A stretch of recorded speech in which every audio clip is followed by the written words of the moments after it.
To, ang daming nalilito dito. Being stoic doesn't mean you become rude, heartless, or disrespectful. Listen, stoicism is not pagiging suplado, hindi siya pagiging cold, at lalong hindi siya pagiging bastos. Stoicism is self-control, not lack of heart, not lack of compassion. Hindi ibig sabihin tahimik ka, wala kang pakialam. Ibig sabihin, pinipili mo kung saan ilalagay yung energy mo. May mga taong akala nila kung stoic ka, dapat dead inside ka. Mali. Being stoic means you don't react emotionally to every provocation. You don't argue just to prove a point. You don't explode when disrespected. But you still have values, you still have boundaries, you still choose respect. Quick story, may kausap ako dati, minamalit yung work ko. Old me, papalag, lalaban, magyayabang. The new me, stoic me, tahimik, nakinig, tapos umalis. Hindi dahil mahina, kundi hindi lahat ng laban kailangan mong pasukan. That's not being heartless. That's being disciplined. Stoicism is strength with kindness. Calm with conviction. Quiet but unshakable. Hindi ka bastos, hindi ka cold. You're just done letting emotions drive your decisions. Okay, here's your action plan. Number 1, pause before you react. Bago ka magsalita, tanungin mo yung sarili mo. Makakatulong ba to o ego ko lang? Number 2, set boundaries without disrespect. Pwede kang maging firm nang hindi nanliliit ng tao. Number 3, choose principles over impulses. Ang lakas ng tao, hindi sa ingay, nasa control. And final reminder, real stoics don't lose their heart, they master it. To, ang daming nalilito dito. Being stoic doesn't mean you become rude, heartless, or disrespectful. Listen, stoicism is not pagiging suplado, hindi siya pagiging cold, at lalo hindi siya pagiging bastos. Stoicism is self-control, not lack of heart, not lack of compassion. Hindi ibig sabihin tahimik ka, wala kang pakialam. Ibig sabihin, pinipili mo kung saan ilalagay yung energy mo. May mga taong akala nila kung stoic ka, dapat dead inside ka. Mali. Being stoic means you don't react emotionally to every provocation. You don't argue just to prove a point. You don't explode when disrespected. But you still have values, you still have boundaries, you still choose respect. Quick story, may kausap ako dati, minamalit yung work ko. Old me, papalag, lalaban, magyayabang. The new me, stoic me, tahimik, nakinig, tapos umalis. Hindi dahil mahina, kundi hindi lahat ng laban kailangan mong pasukan. That's not being heartless. That's being disciplined. Stoicism is strength with kindness. Calm with conviction. Quiet but unshakable. Hindi ka bastos, hindi ka cold. You're just done letting emotions drive your decisions. Okay, here's your action plan. Number 1, pause before you react. Bago ka magsalita, tanungin mo yung sarili mo. Makakatulong ba to o ego ko lang? Number 2, set boundaries without disrespect. Pwede kang maging firm nang hindi nanliliit ng tao. Number 3, choose principles over impulses. Ang lakas ng tao, hindi sa ingay, nasa control. And final reminder, real stoics don't lose their heart, they master it.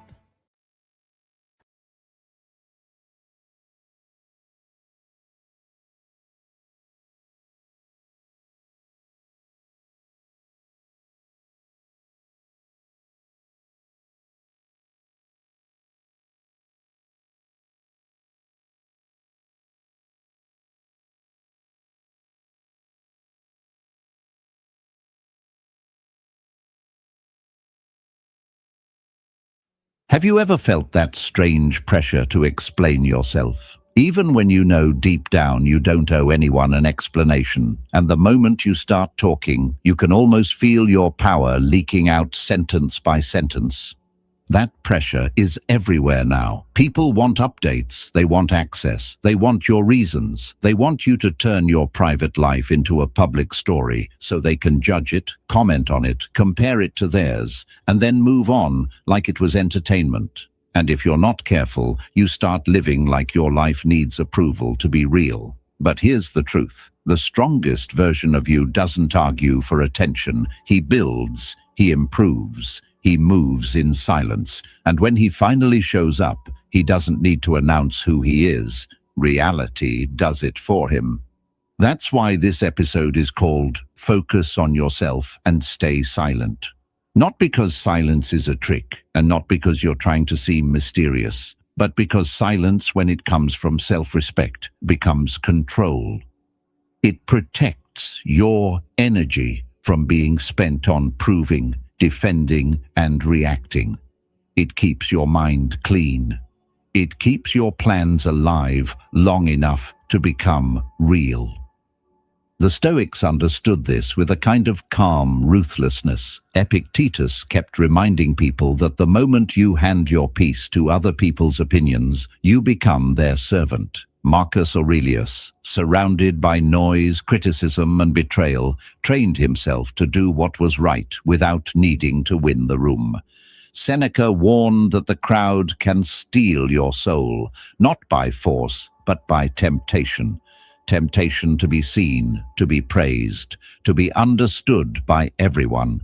So if 2026 is going to be your year, it won't be because you posted a new identity. It will be because you stopped feeding your life to people who don't build it. You started choosing privacy over performance, standards over speeches, results over arguments. As you listen, notice the moments where your mind wants to defend itself, or explain itself, or get the last word. That's not a random urge. That's the old you trying to stay in control through noise. And we're going to replace that with a quieter kind of strength, the kind that doesn't need permission to grow. There's nothing artificial about investing in your most human skills. Take your next step with mckinsey.org forward. All right. Let's begin. 1. Silence is power when you know who you are. Have you ever noticed that there are two kinds of silence and they feel completely different in your body? The silence that comes from fear, where you're biting your tongue because you're unsure of yourself, and the silence that comes from strength, where you're calm because you don't need to prove anything. Most people confuse these, and that confusion keeps them stuck. They think silence is weakness because they've experienced silence as avoidance, as self-doubt, as waiting for permission. But silence isn't automatically power. Silence becomes power only when it's built on something solid inside you, when you know who you are, what you stand for, what you're willing to do, and what you're no longer willing to tolerate. Without that inner foundation, silence is just absence. With it, silence is control. This is where the Stoics were quietly dangerous. Epictetus used to say that if you want to be free, you have to stop handing the keys of your inner life to other people. Not in a dramatic way, in a practical way. Because the moment you need someone's approval to feel okay, you start performing. The moment you need to be understood to feel safe, you start explaining.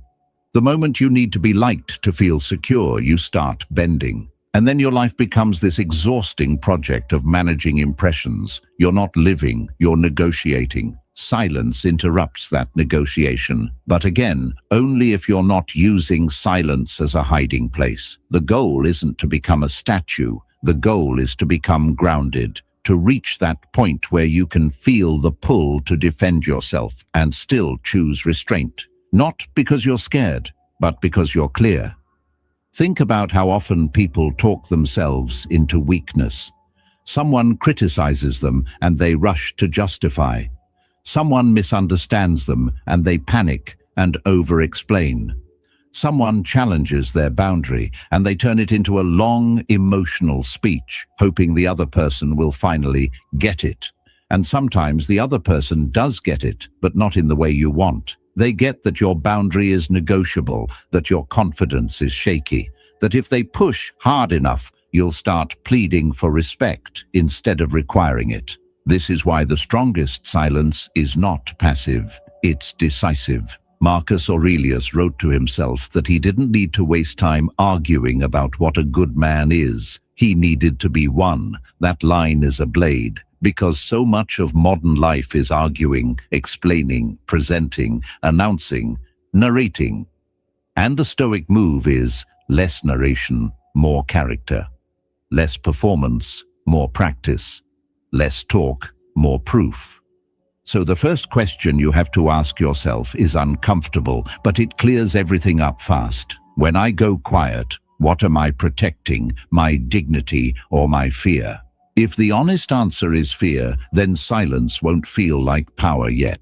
It will feel like pressure. It will feel like swallowing words, like shrinking, and that's not where we want to live. If the honest answer is dignity, then your silence becomes a kind of calm authority. You're not quiet because you're afraid of conflict. You're quiet because you refuse to do emotional labor for people who aren't committed to understanding you. You refuse to argue with someone who has already decided. You refuse to chase clarity in a room that thrives on confusion. That's a different kind of life. And it starts with identity, not the identity you announce, the identity you live when nobody is watching.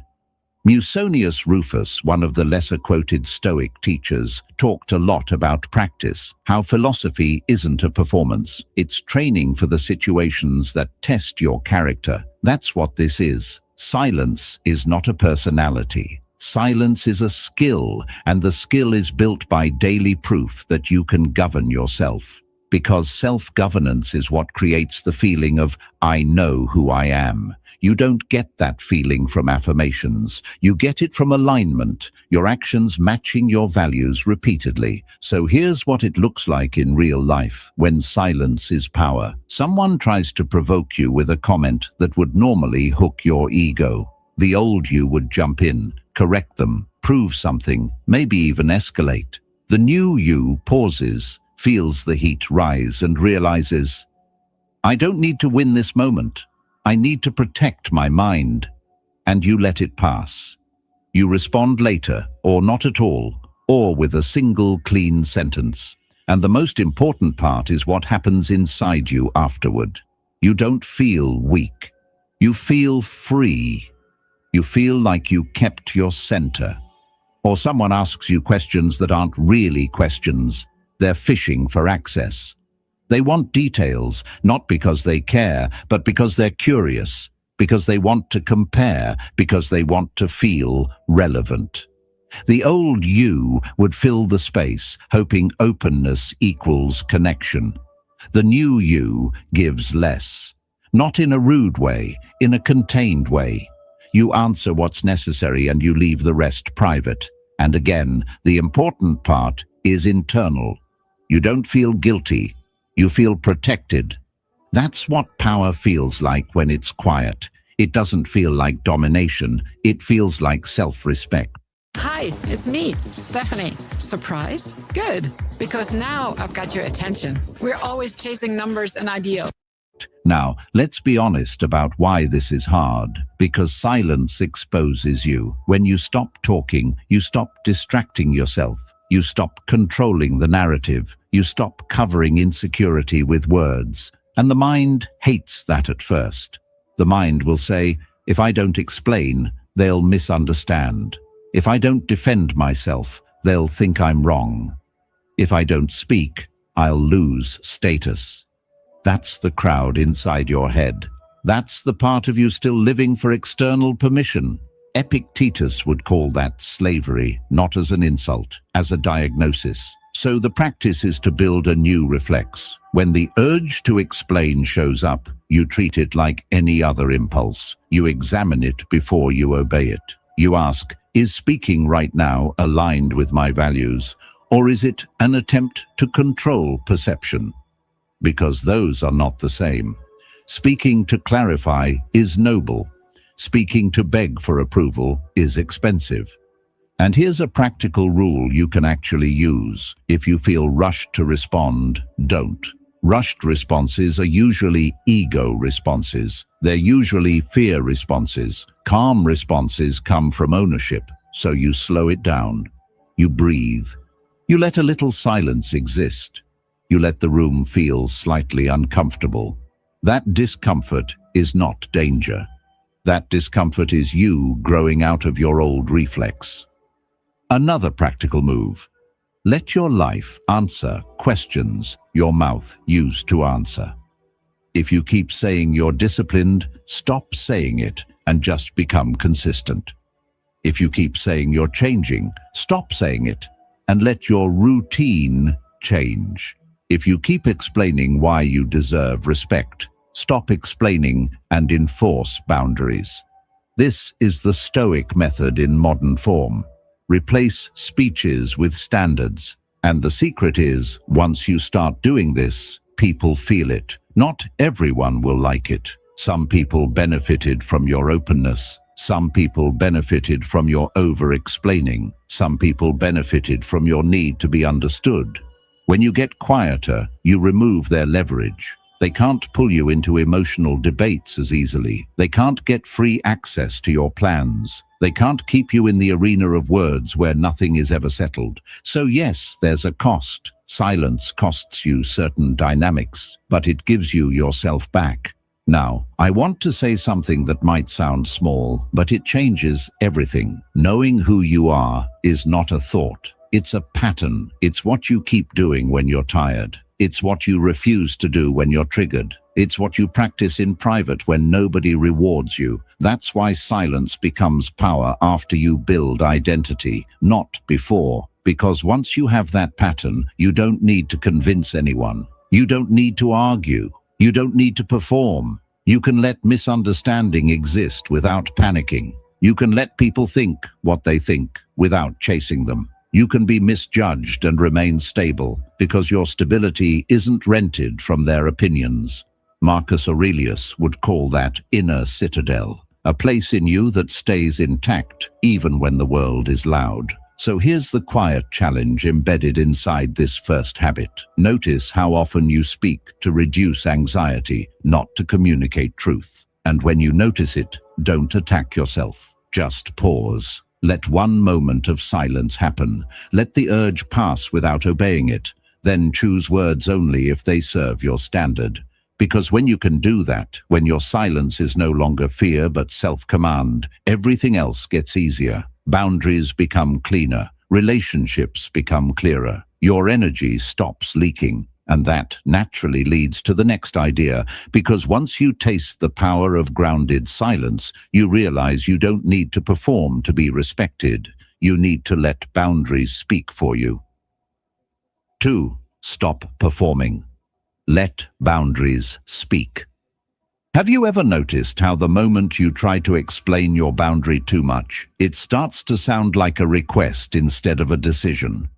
That's the trap. And it's subtle, because it hides inside good intentions. You want to be fair. You want to be understood. You don't want conflict. You don't want to look harsh.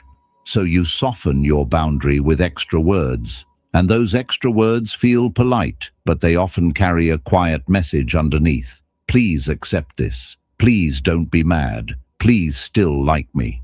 And once a boundary depends on being liked, it stops being a boundary. It becomes a negotiation. This is why people with weak boundaries end up exhausted. Not because they're bad people, but because they keep performing. They perform kindness. They perform openness. They perform flexibility. They perform being easy to deal with. They shapeshift to keep the room calm, even when the room is disrespecting them.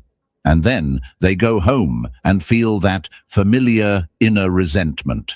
Why do I always end up here? Why do people keep doing this to me? Why can't I just say no? Stoicism gives you a clean answer because your boundary isn't clear to you yet, so it can't be clear to anyone else.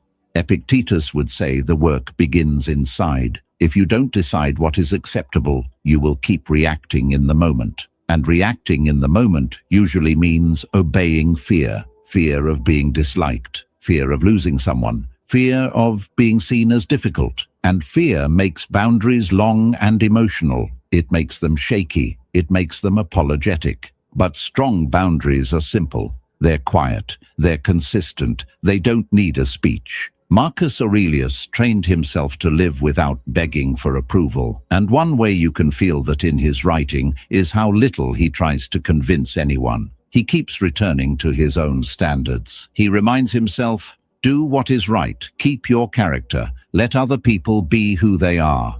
That is the spirit of boundaries that speak for themselves. You don't threaten, you don't dramatize, you don't announce, you just live your rule. And that's what a boundary really is, a rule you enforce with your behavior.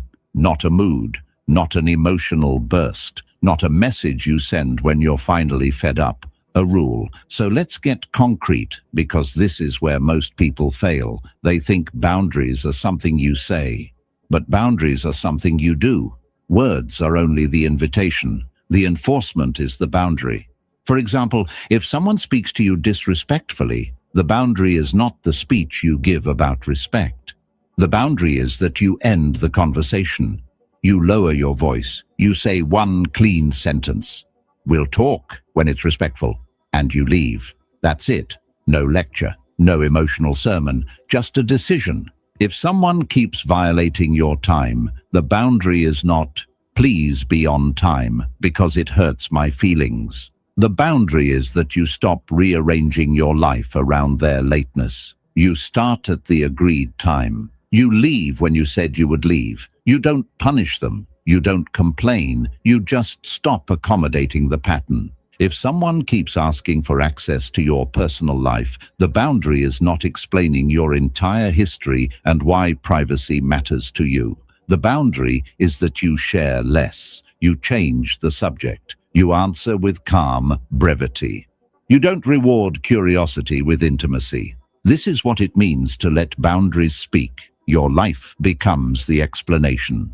Now here's the part that makes this habit emotionally difficult. When you stop performing, some people will react. Not because you became bad, but because the old version of you was easier to use. Some people benefited from your guilt. Some people benefited from your over-explaining. Some people benefited from your willingness to bend. And when you stop bending, they call it selfish. They call it cold. They call it you changed.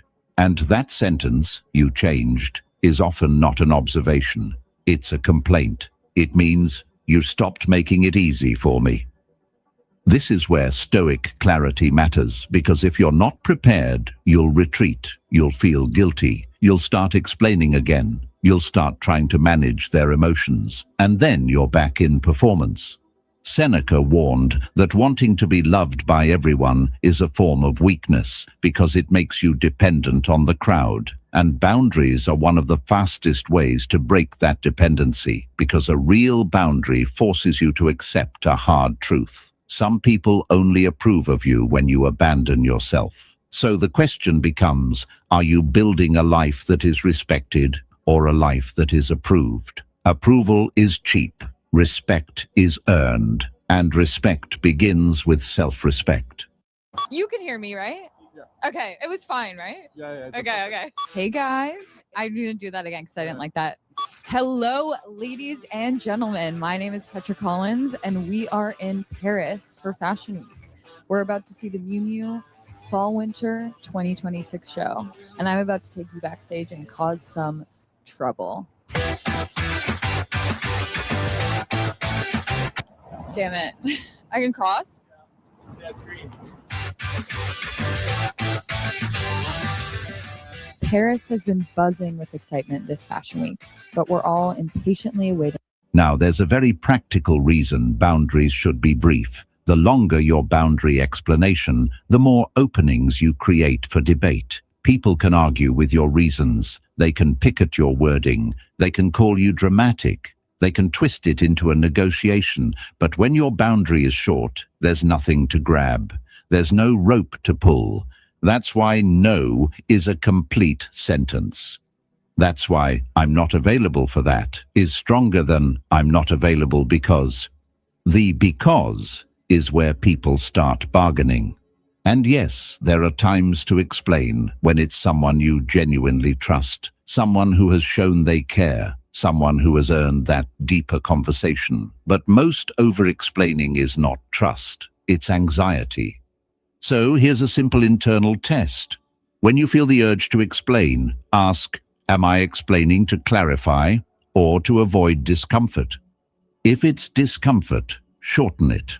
Now let's talk about the deepest part of this habit. Boundaries reveal identity. When you set a boundary, you're not just managing someone else. You're declaring who you are. You're saying, I am someone who does not tolerate disrespect. I am someone who values my time. I am someone who protects my peace.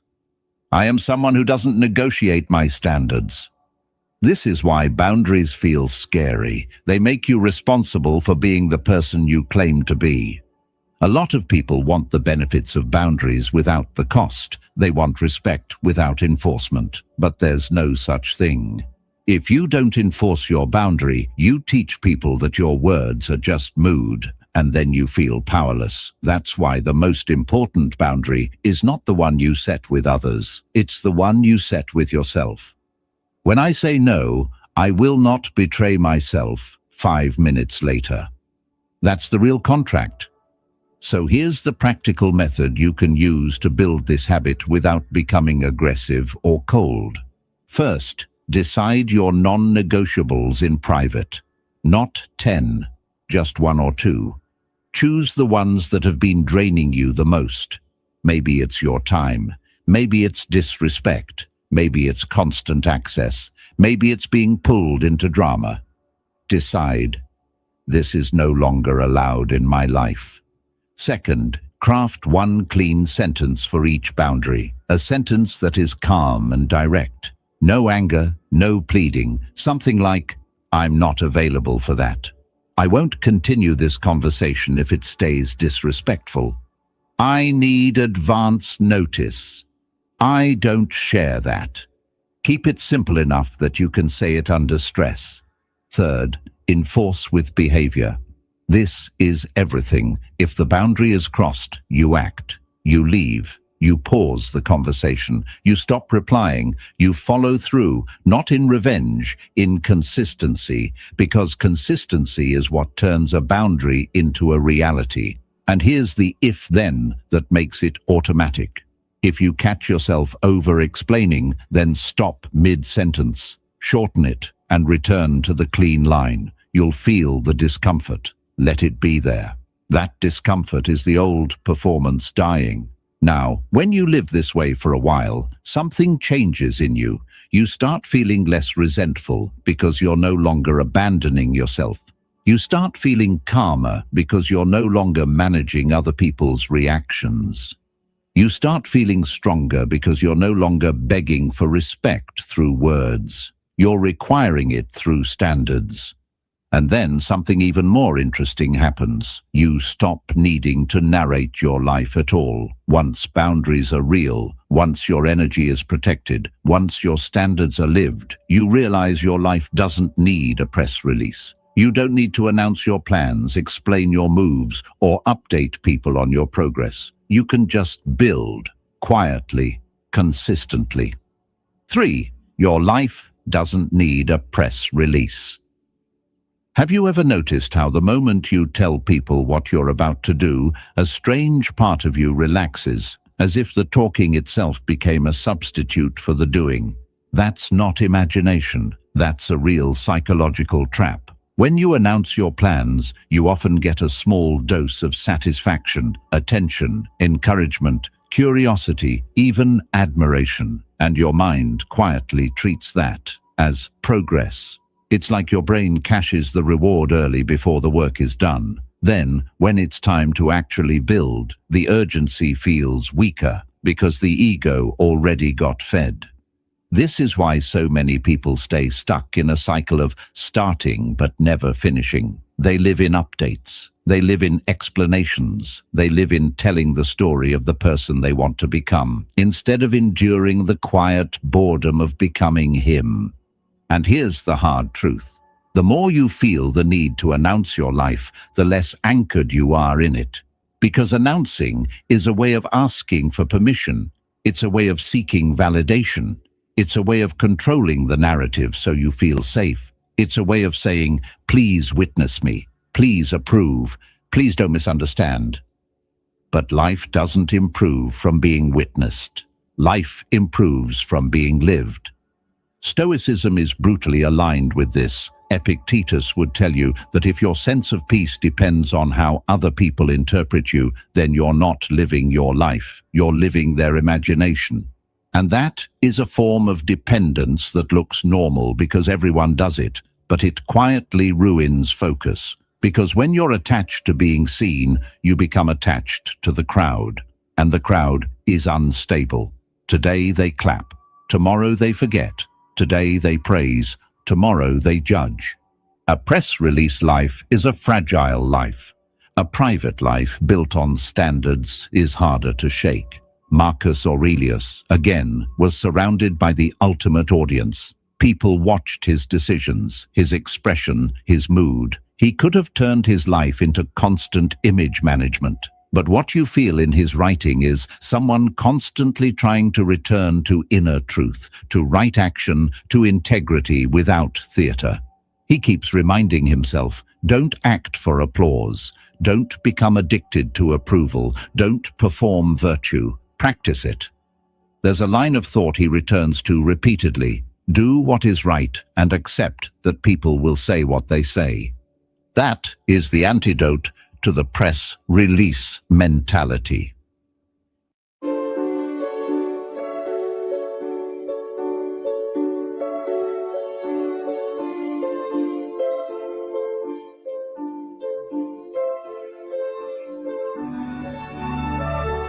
The second piece, it has some warmth, but it also has that kind of slight sharpness about it.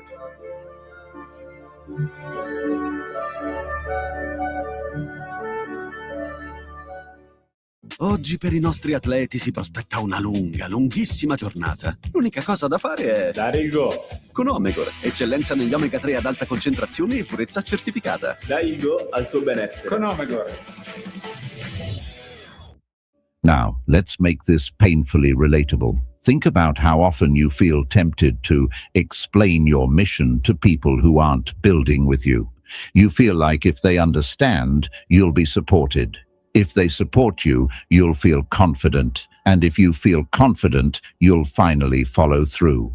But the confidence you borrow from people's reactions is weak confidence. It collapses the moment someone doubts you. It collapses the moment someone laughs. It collapses the moment someone is indifferent. Then you either over-explain again, or you quit quietly, or you start searching for a new audience. That's not focus. That's performance. A Stoic would ask, why are you giving your future away to the opinions of people who don't live your life? Seneca wrote about how the crowd pulls you toward its values, not necessarily through malice, but through gravity. You start wanting what they want. You start fearing what they fear. You start caring about what they care about.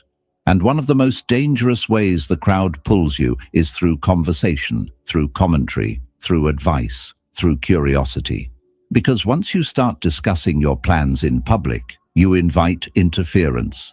You invite opinions you didn't ask for. You invite doubt, envy, guilt, pressure, comparisons. Even well-meaning people can contaminate your clarity. And for certain people, your growth makes them uncomfortable, not because they hate you, but because it holds up a mirror. So they ask questions, they joke, they critique, they remind you of your past. They tell you to be realistic. They subtly pull you back toward the version of you that made them feel safe. And if your plans live in the open, your plans become vulnerable to that pull.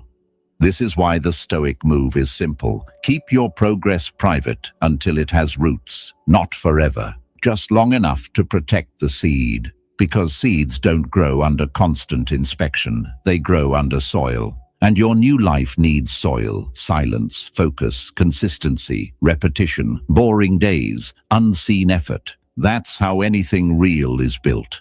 Now, there's another layer here that's even more important. A press release life isn't only about talking to other people, it's also about talking to yourself in a performative way. You start narrating your own life as if you're posting it. You start thinking in captions. You start imagining how things look. You start crafting identity instead of crafting character. And character is what matters, because character survives when nobody is watching. So the practice becomes this: stop narrating, start building. Instead of telling people, I'm going to change my life, you change one habit quietly. Instead of telling people, I'm working on myself, you do the work without needing recognition. Instead of explaining why you're pulling back, you pull back. Instead of announcing your next move, you make it. And when people notice, let them notice. You don't need to guide their interpretation. You don't need to control the story. Reality will do the introduction. Here's where this becomes extremely practical. You must decide who gets access to your vision, because not everyone deserves it. Some people confuse curiosity with care. They ask for details, but they don't contribute. They ask for updates, but they don't support. They ask because it entertains them, or because it gives them material to judge, or because it makes them feel connected without actually being committed. A Stoic would say, protect what is valuable, and your vision is valuable. So it's wise to keep your plans simple and private, and only share them with those who have earned trust. People who have shown integrity, people who want your good, people whose presence makes you stronger, not weaker. Everyone else gets the surface. They get the basic version. They get the polite answer. They don't get the blueprint, because the blueprint is not for spectators. Now, here's the temptation that will try to sabotage you, the urge to prove. When someone doubts you, you want to prove them wrong. When someone underestimates you, you want to announce the plan to shock them later. When someone ignores you, you want to post something to be seen. But proving is still performance. Proving is still giving them your energy. Proving is still them sitting in the center of your mind. So the Stoic move is, don't prove, improve.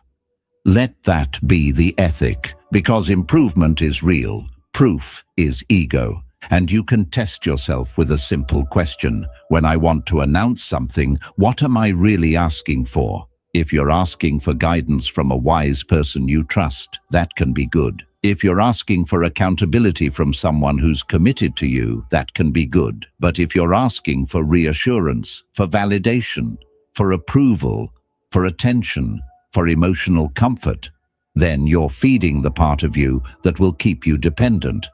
So here's an if-then that locks this habit in. If you feel the urge to announce your next move, then do one private action instead. One action that moves the plan forward. Not a message, not a post. An action. That turns the craving for attention into momentum. Over time, this changes your entire emotional life. You start feeling more stable because you're not living on people's reactions. You start feeling more focused because you're not constantly updating the room. You start feeling more powerful because your energy is going into building, not into explaining. And then you naturally begin to appreciate something most people misunderstand. Privacy is not hiding. Privacy is control. And once you accept that, you stop feeling guilty for being private, and you stop confusing openness with strength.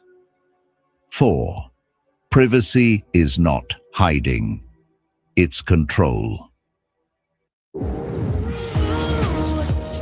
New YSL Love Nude Lip Blusher, Yves Saint Laurent. Lo sai che il reflusso può far male anche all'esofago? Puoi provare Esox One, che aiuta a proteggerlo e favorisce i processi riparativi della mucosa. Esox One, rapido contro il reflusso. Have you ever felt guilty for keeping something to yourself? As if privacy automatically means you're doing something wrong, or you're being dishonest, or you're trying to hide? That guilt is one of the quiet ways the world steals your power, because it pushes you to overshare when you should be protecting your mind, your plans, your peace, and sometimes even the people you love. The modern culture treats access like a right. It trains people to believe that if they ask, you should answer, and if you don't answer, you must be insecure or secretive or arrogant. But that belief is not truth. It's pressure. And pressure is not a reason to surrender your inner life. Privacy is not hiding. Privacy is control. Hiding comes from fear. Privacy comes from discernment. Hiding is when you avoid truth because you can't face it. Privacy is when you protect truth because it's valuable. And the difference between those two shows up in how you feel. Hiding feels tense, defensive, shaky. Privacy feels clean, calm, deliberate. Privacy doesn't ask for permission. It simply exists. The Stoics understood this in a way that's almost radical today. Epictetus taught that your peace depends on what is truly yours, your judgments, your choices, your character, and the moment you let other people's opinions reach into that space, you become dependent. And what is oversharing, if not a habit of letting other people reach into your inner world? You hand them your motives, you hand them your struggles, you hand them your dreams. You hand them your unfinished thoughts, and then you wait, sometimes without realizing it, for them to approve or reassure or validate or even just react. That waiting is a chain. Marcus Aurelius spoke to himself as someone trying to stay free inside a noisy world. He reminds himself again and again not to perform, not to be pulled by attention, not to be dragged into the crowd's emotional weather. There's a line that captures the essence of privacy as control. I have to stay on my own side, not in selfishness, in discipline, because your inner life is where your decisions are formed.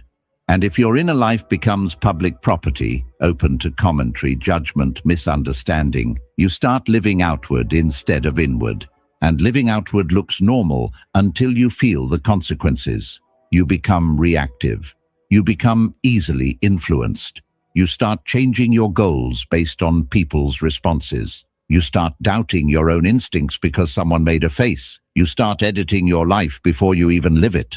Seneca warned about the crowd for a reason. He didn't hate people. He hated what happens to your mind when you're constantly exposed. The crowd pulls you into shallow priorities. It rewards performance. It turns your attention into a currency you keep spending without noticing. And privacy is one of the only ways to stop that spending. It's the act of saying, my mind is not a public square. So let's make this practical, because privacy is not an abstract virtue. It shows up in small moments. It's when someone asks you personal questions and you don't feel obligated to answer just because they asked. You don't panic. You don't over-explain. You don't invent a long story to justify your boundary. You simply keep what is yours. Yours. It's when you're building something and you don't share the blueprint with people who only want to look at it, judge it, and move on. You protect the seed while it's still fragile. You let it become real before you let it become public. It's when you're healing and you stop narrating the healing. You stop turning your private process into content for other people's curiosity. You do the work in quiet, where it can actually take root. It's when you stop handing people your vulnerabilities as a way to buy connection. Some people will meet vulnerability with care, but others will store it and use it later, and you will feel that cold lesson. Not everyone deserves the soft parts of you. And once you learn that lesson, privacy stops feeling like guilt and starts feeling like wisdom. Here's the hardest part. Many people overshare because they confuse openness with intimacy. They think if they tell you everything, the relationship becomes real. But intimacy is not about volume of information. Intimacy is about trust. And trust is earned through consistency, respect, and character, not through forced confession.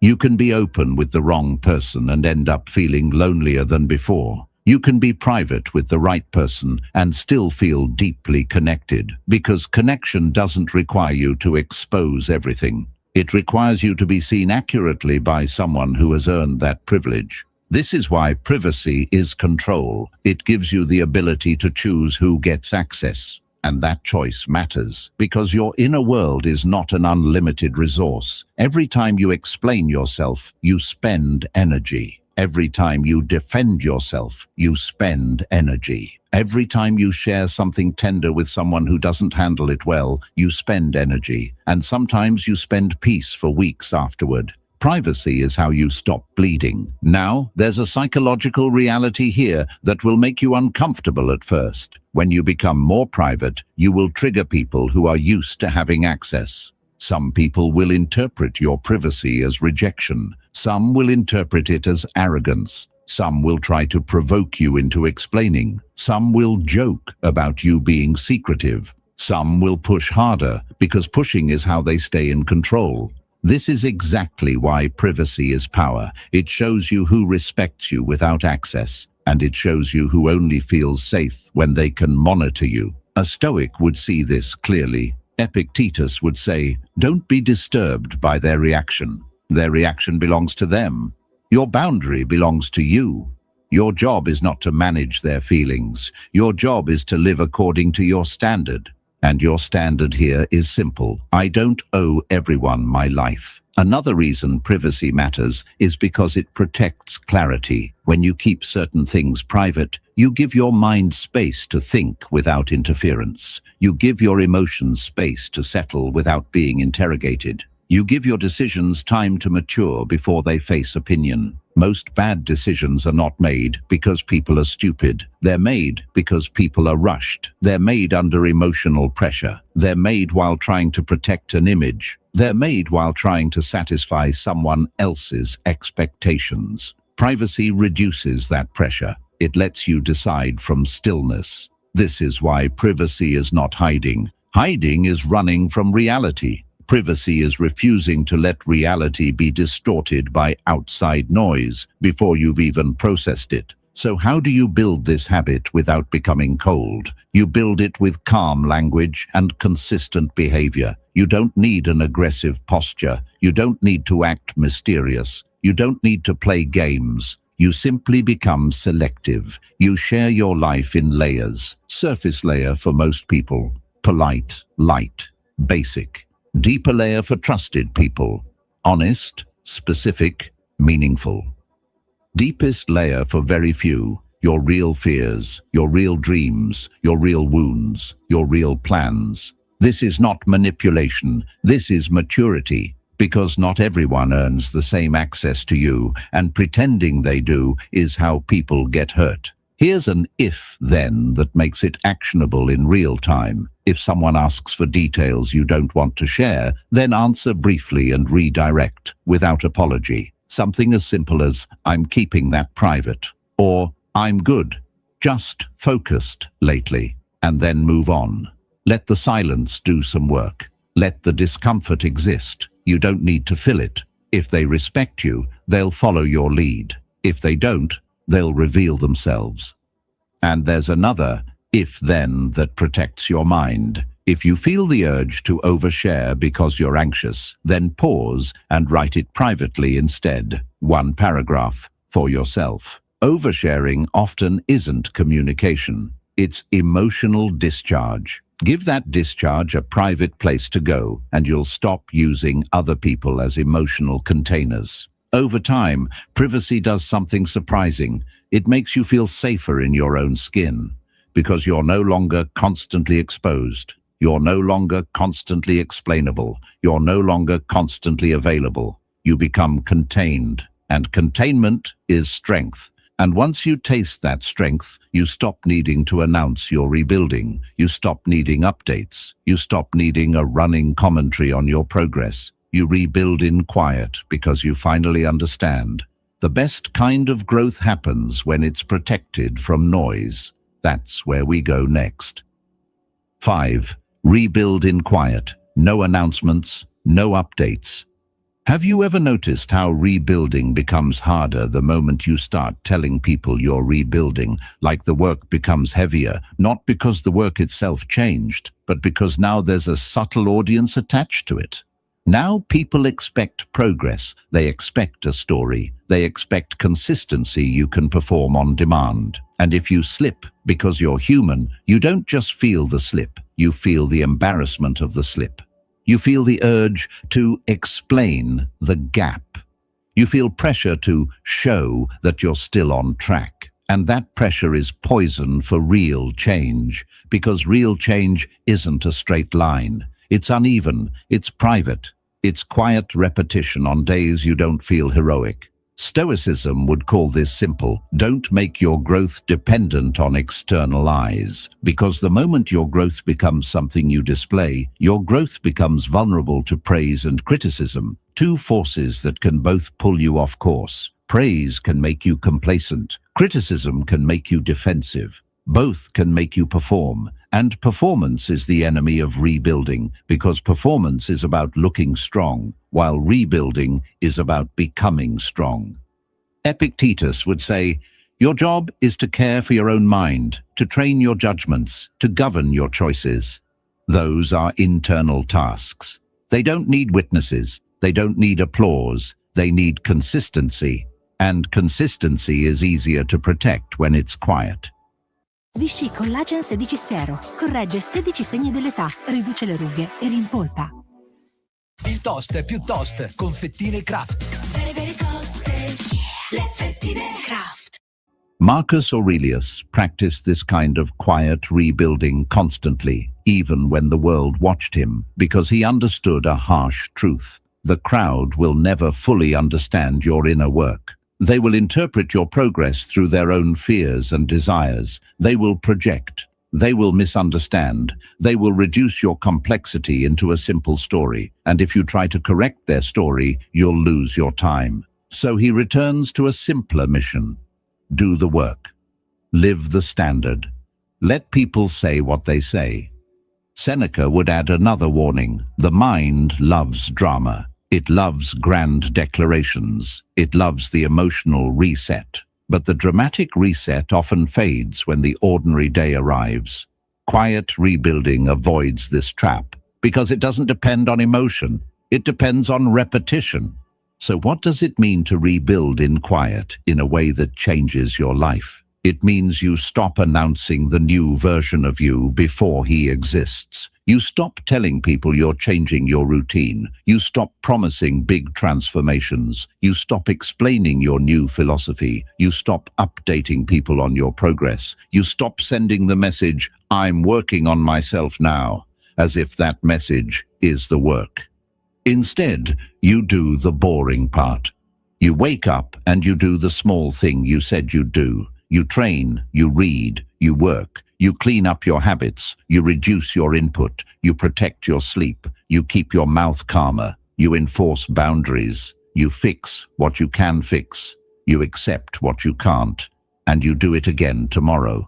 That repetition is rebuilding, and the quiet is what protects it. Because rebuilding is fragile at the beginning. It's like a new identity that hasn't solidified yet. It needs space, it needs privacy, it needs time away from judgment. If you expose it too early, the smallest criticism can make you doubt. The smallest praise can make you relax. The smallest misunderstanding can make you explain. And suddenly, your energy is not going into building. It's going into managing reactions. Quiet rebuilding keeps your energy where it belongs. Now, let's get painfully practical. There are 3 kinds of updates that ruin rebuilding. The first is the external update, telling people where you are, what you're doing, what you're planning, how you're changing. Most of the time, this is not communication. It's reassurance seeking. It's the mind saying, "I need someone to see me so I feel real." But you don't need to feel real. You need to be real. The second is the social update, posting, announcing, hinting, dropping breadcrumbs, trying to be seen without saying you're trying to be seen. This is still performance, and it's exhausting. It also invites comparison, because the moment you share a new path publicly, you invite people to measure it, interpret it, advise it, critique it. Some will support, but many will distract. The third is the internal update, narrating your progress to yourself like you're writing a story for others. This is the most invisible one. You start thinking in a way that's shaped by how it would look. You start crafting identity instead of doing actions, and then you wake up one day and realize you've been living inside your own PR campaign. Quiet rebuilding kills all 3. It brings you back to a simple question. What is the next small action? That's how you rebuild a body. That's how you rebuild a mind. That's how you rebuild self-respect. That's how you rebuild a career. That's how you rebuild a relationship with yourself after you've disappointed yourself. One small action repeated. Now, there's something else that happens when you rebuild in quiet. You start hearing yourself again. When you stop talking about your growth, you become more aware of your actual motives. You start noticing when you want to improve to impress versus improve to evolve. You start noticing what you truly value when nobody's clapping.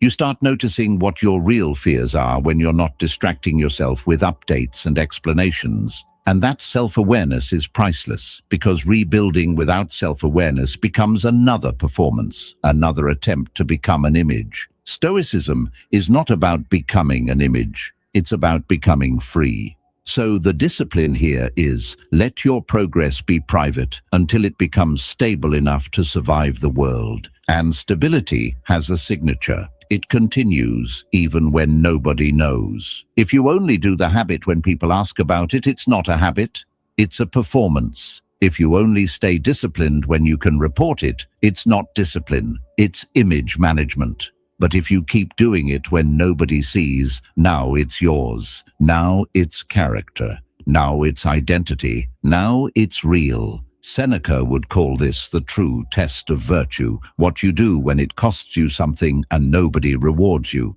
That's where the soul becomes strong. Now, a common fear. If I don't tell anyone, how will I stay accountable? This is where maturity matters. Accountability is useful, but it has to be chosen carefully. The wrong accountability partner becomes another audience, another source of pressure, another reason to perform. The right accountability partner is rare, someone who cares about your character more than your image, someone who pushes you without shaming you, someone who respects your privacy and supports your consistency. So the Stoic approach is selective accountability. One person, maybe two. Quiet, specific, no broadcasting. But even if you have nobody, you can still rebuild, because the deepest accountability is the one you feel when you look at yourself honestly at night and ask, did I keep my word today? That question is enough. Now here's the if-then that makes this habit concrete and daily. If you feel the urge to announce your progress, then do a private rep instead. One more rep of the habit, one more page, one more focused hour, one more boundary enforced calmly, one more night of good sleep, one more walk, one more hard conversation handled with restraint. Turn the urge for visibility into another brick in the foundation, because the foundation is what matters, not the applause. And over time, something beautiful happens. Your presence changes. You don't have to explain it. People can feel it. Your energy becomes calmer. Your decisions become cleaner. Your boundaries become firmer. Your eyes look steadier. Your voice changes. Your posture changes. Your life starts to look different because you are different. And that leads naturally into the next point, because once you rebuild quietly, you eventually reach a moment where you don't need to introduce the new you at all. You simply arrive. You win in private, and then reality introduces. 20 secondi per amare la nuova crema Pantene Heat and Glow. Guardala, è rosa. Poi la magia. La sua formula Pro V con tecnologia termoattiva. Usa il calore per idratare i capelli fino a 4 volte di più. Wow! E li protegge fino a 230 gradi. Sembra impossibile, ma è proprio così. Scommetti che non riuscirai più a farne a meno. Hi, it's me, Stephanie. Surprised? Good, because now I've got your attention. We're always chasing numbers and ideals, right? But what matters is this. Find your own drive, your joy. And when you follow it, you'll enjoy the ride. The joy of first tries, of moving and improving, eventually. Because joy isn't only the reward, it's the way in. Find your move. Uses you. 6. Win in private, then let reality introduce you. Have you ever met someone who didn't talk much about themselves, didn't advertise their discipline, didn't explain their boundaries, and yet you could feel something in them immediately, like they had weight, like they had a center, like they weren't asking the room for permission to exist? That is what happens when you win in private. And when I say win, I don't mean trophies. I don't mean status. I don't mean a highlight reel. I mean the quiet victories that most people never see and therefore never develop. The victory of getting up when you said you would. The victory of not reacting when your ego begs to react. The victory of staying consistent when nobody is watching. The victory of saying no without guilt. The victory of doing the hard thing first. The victory of walking away from what drains you even when it's tempting to stay. Those are private wins, and private wins create something that can't be faked. Presence. Stoicism would tell you this is the only kind of introduction that matters because it's built on reality. Epictetus would say your life is your proof. Your character is your argument. And the moment you stop trying to convince people with words, you start convincing them with outcomes, not the kind you brag about, but the kind that naturally shows through you. Marcus Aurelius would have respected this deeply. He lived in a world where people performed loyalty, performed wisdom, performed virtue, performed seriousness. And he kept reminding himself that virtue doesn't need theater. Virtue needs action. He would tell himself to remain simple, to remain disciplined, to remain focused on what's under his control, and to let everything else, praise, blame, interpretation, be noise. That is, winning in private. It's living in a way that makes you internally unshakable, regardless of what the crowd says.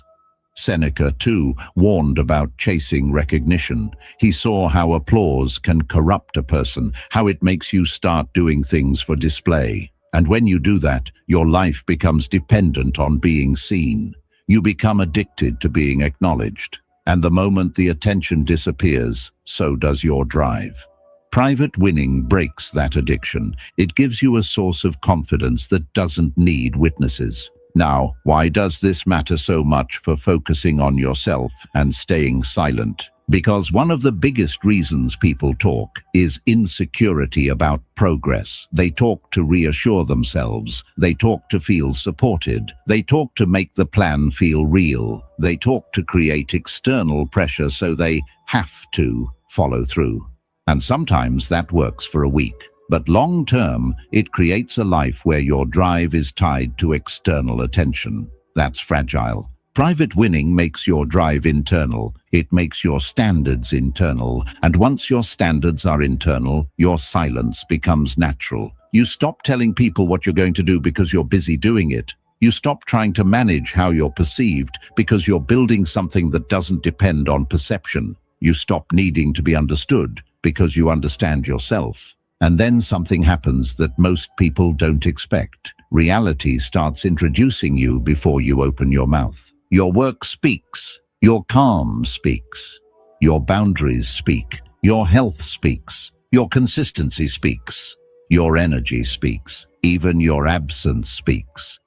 Because when you stop being available for nonsense, the people who relied on your availability notice. When you stop reacting, the people who relied on your reactions feel exposed. When you stop over-explaining, the people who relied on your guilt lose leverage. This is why private winning is powerful. It changes the dynamics without requiring conversation. Now, there's a danger here, and it's important to name it so you don't fall into it. The danger is turning private winning into secret pride. You start thinking, I'll show them. You start building in silence, not for yourself, but to punish the people who doubted you. That may feel motivating at first, but it's still dependence.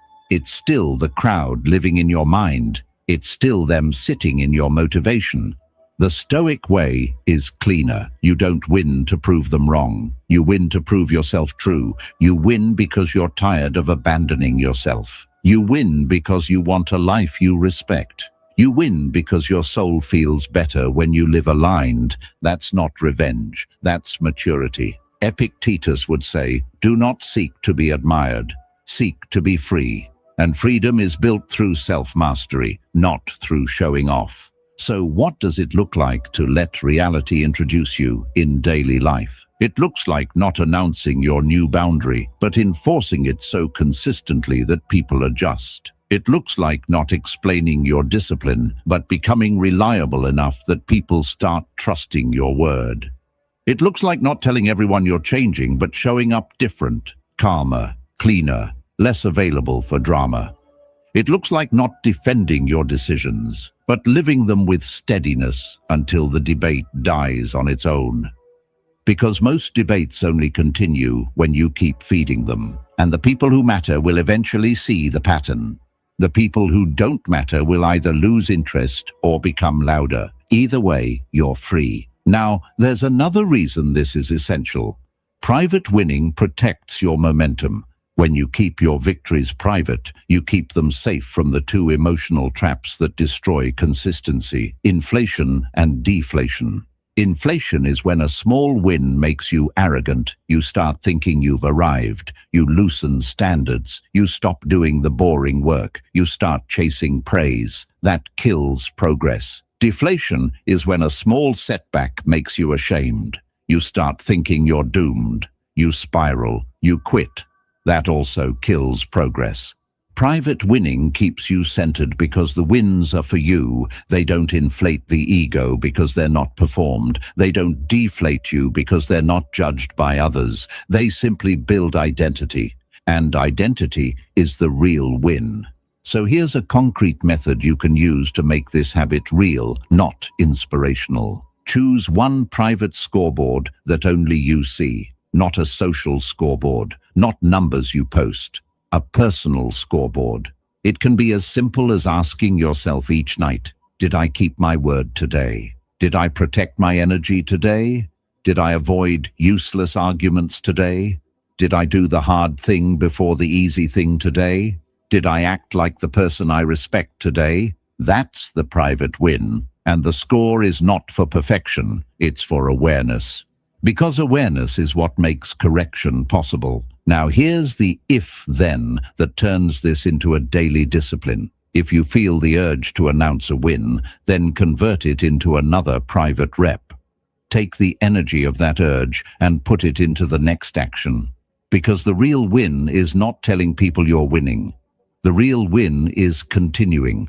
And over time, something almost poetic happens. You become less interesting to people who live on drama and more magnetic to people who live on substance. You stop attracting chaos because you stop feeding it. You stop attracting users because you stop being usable. You stop attracting spectators because you stop performing. Your reality changes because you changed the rules of access. And once you understand that access is the real currency, you begin to protect your energy like it is your currency. Because it is. 7. Protect your energy like it's your currency.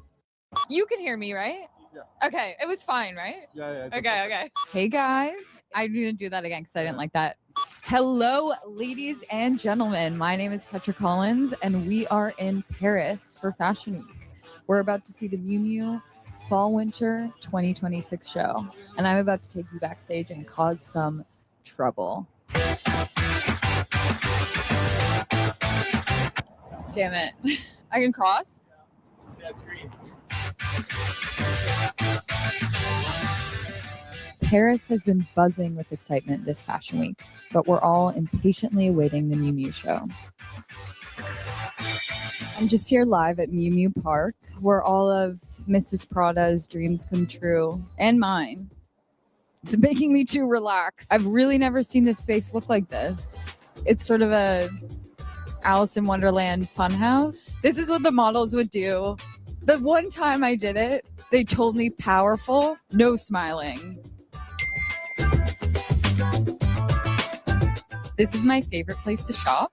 This I will be taking for sure. One of these little furry ones. I will be taking these. These are great. We'll be taking these also. These are great. Oh my God. Ruining the merchandise. Oh, wow. Oh, wow. There's a lot of colors.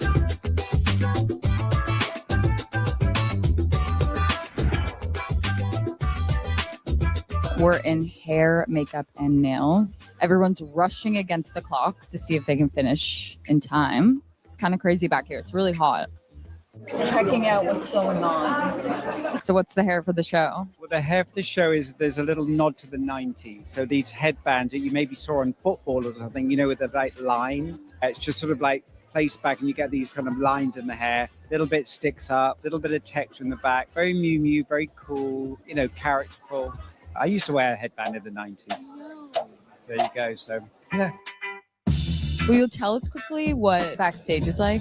Incredibly organized and utterly chaotical at the same time. There are two people, a man and a woman, whose job is entirely to sweep and to hoover from morning till night. May. Yeah, what are you doing right now? I'm doing nails.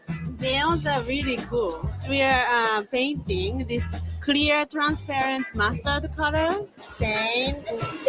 Stained. Nail stained. You guys, you hear it first. So I'm looking for Chloe, 70. Okay. Yes.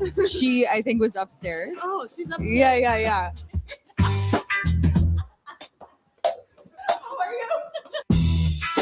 Here we are backstage, fall winter 2026. Yeah.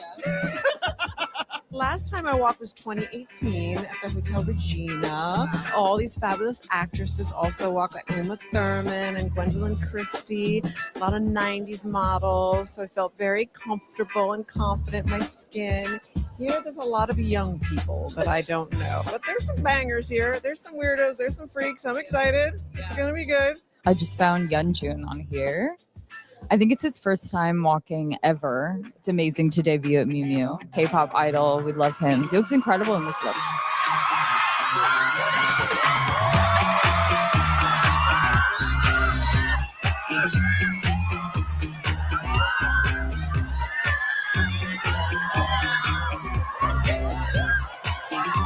This season, I'll be walking the Miu Miu show runway. I have a cute and warm hat. I love it. And now I have to get ready for the show, so see ya, bye. 5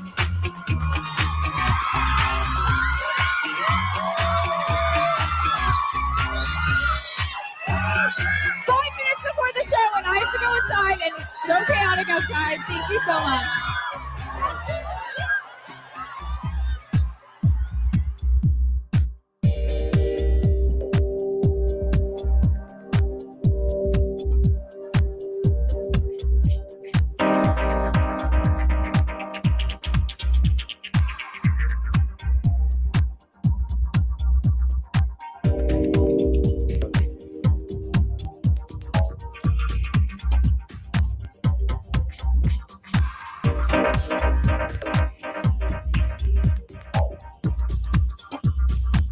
And that's a wrap on Miu Miu Fall 2026. I'm Petra Collins signing off.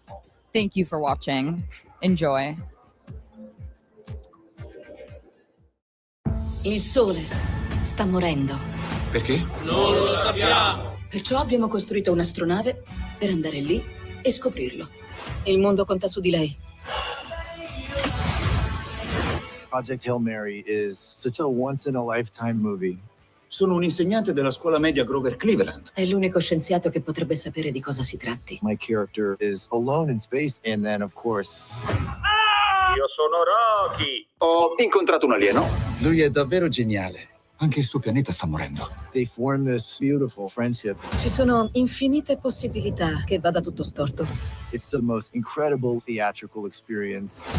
The scope of it, it's so epic. It's about how miracles are possible.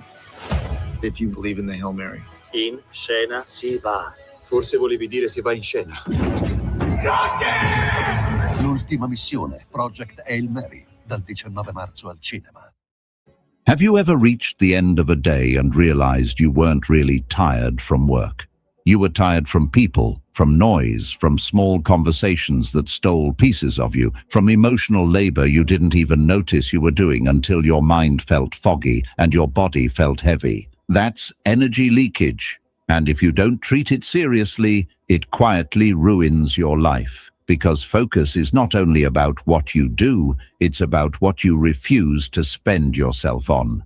The reason silence matters is not because silence is fashionable or because you're trying to be mysterious. Silence matters because it protects energy. It stops you from buying drama with your attention. It stops you from paying for other people's chaos with your peace. It stops you from donating your best hours to conversations that don't build anything. And when you finally see energy like currency, you stop spending it the way most people do. Impulsively, emotionally, to feel included, to feel needed, to feel seen. Stoicism is a philosophy of conserving what is truly yours. Epictetus would say your attention is yours, your judgments are yours, your choices are yours, and that's where your freedom lives. The moment you let the outside world dictate your inner state, you become poor in the one currency that matters. Marcus Aurelius would describe it in a different tone, but the message is the same. Don't let your mind be pulled around like a puppet. Don't let other people's moods become your weather. Don't let small things own you. Stay in your own command. When you protect energy, what you're really protecting is the ability to choose, because choice requires clarity, and clarity requires space. If your day is filled with constant emotional transactions, texts, arguments, gossip, comparison, over-explaining, people-pleasing, your mind becomes crowded, and a crowded mind makes weak decisions. It chooses comfort over purpose. It chooses impulse over values. It chooses relief over progress. So protecting energy is not selfish. It's strategic. It's self-respect in motion. Now, the hard part is that most people don't recognize the ways they spend energy until it's gone. They think they're just being polite, being friendly, being available, being a good person. But the truth is, you can be a good person and still be undisciplined with your energy. You can be kind and still be careless with your attention. And carelessness creates resentment, because when you keep giving where you shouldn't, you eventually feel used, even if nobody explicitly used you. You used yourself. Seneca would say this is one of the greatest wastes, not guarding your life. People think the big enemies are disasters, but often the real enemy is the small daily bleeding. 10 minutes here, 30 minutes there, one argument, one scroll, one unnecessary phone call, one conversation that you didn't want but felt guilty refusing. Multiply that by weeks and you've spent years. So let's get practical and clean. There are 3 main ways energy gets stolen. The first is attention theft. This is the constant pulling of your focus, notifications, feeds, random content, endless opinions. It doesn't just waste time, it fragments your mind. And a fragmented mind is easier to manipulate, easier to distract, easier to provoke. If you want to stay silent and focused, you have to defend attention like it's your mission, because it is. If you can't control attention, you can't control your life.